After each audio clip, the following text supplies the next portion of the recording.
Mohamed Morsi has been forced to flee his Cairo residence by a wild mob demanding an end to his rule. Riot police have struggled to keep crowds from storming the leader's palace and fired tear gas at protesters. Belle True has been at the heart of the action. She joins me live now from Cairo. What's happening where you are, Belle? Well, at the moment I'm just above Tahrir Square, where there are also mass protests happening. I don't know if you can see behind me or here, but there are tens of thousands of people chanting against the constitution, which was obviously pushed through recently, and also against the president. I just came from the presidential palace, where as we arrived at the presidential palace, we were attacked by police with tear gas, quite a lot of tear gas. It was very strong. And I do believe that the president has in fact left the palace, although I'm unsure exactly the reason why he did leave.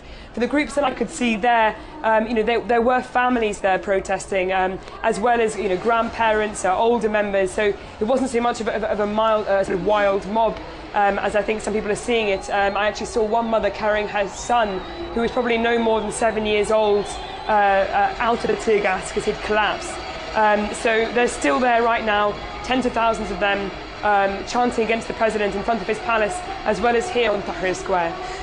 By what you're saying, it sounds as if he wasn't actually in danger, but is there any sign of where he's gone? I'm not entirely sure. I mean, I personally don't believe he was in danger. I mean, I was there with the crowds as we were tear-gassed. And in fact, the police stopped tear-gassing us and at one point asked for protection, or a section of police asked for protection. So there was actually a protester human chain around the section of these black-clad police officers on the corner, although I'm not sure if that was widespread amongst all the police outside the presidential palace. And as I left, the scenes had calmed down and people were really just chanting against the president. He has left the presidential palace. We have yet to know whether that was actually a usual thing for him to do in the evening, or whether he left because of the crowds and the pressure.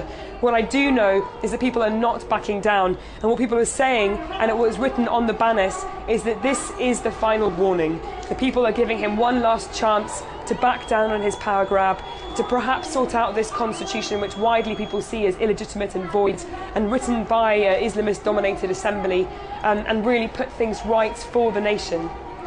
So what about those who are supporting him? The pro-government force in Egypt is very strong, isn't it? What have you heard from them? How are they reacting? Well, absolutely. I mean, we shouldn't forget that, of course, the president hails from an organisation, the Muslim Brotherhood, who has a huge amount of members across the country and do actually award him a lot of support, as we've seen in televised rallies on Saturday. In particular, we saw rallies in Cairo, Alexandria and other major cities across the country. The president, of course, has the support of these groups and also ultra-Orthodox groups like the Salafists. So we shouldn't underestimate that there are people here in Egypt who do want him to remain in power. However, it's hard to tell the numbers, about just how strong they are, because they're very organised. So in these rallies, they tend to bus people in. In addition, there has been a lot of dissent from key sectors like the journalist syndicates, who went on strike today. There was at least 11 different, well, not the syndicate itself, but 11 different newspapers went on strike today, in addition to the judges as well. So he's facing pressure from different sectors as well as people on the streets. So really, it's yet to be seen how strong this opposition is and whether they are actually going to push to the end and ask for him to leave office. Belle, thanks a lot for that latest update there from Cairo. Belle True reporting for our team.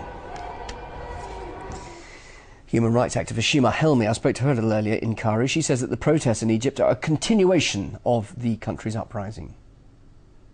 I think that we have reached a sad state of polarization between different factions here. There are lots of Islamists who are also opposing the Muslim Brotherhood and what they're doing, in addition to the liberals and leftists. So you're saying there's all factions, all elements of society involved in those protests that we're seeing? Well, yeah, to some degree I can say this, but still it's not the opinion of the general population. We had also protests coming to support Morsi's decree in different parts of the country, in addition to the protests that are opposing him. You're a human rights activist. What are you worried about now in present-day Egypt? How different are things since Mubarak went? Are you still campaigning avidly? Are there still major concerns there happening in Egypt? Well, from the beginning of the uprising, I was concerned with the military trials for civilians and the detentions and abuse and torture cases that activists went through from the beginning of the uprising and until recently.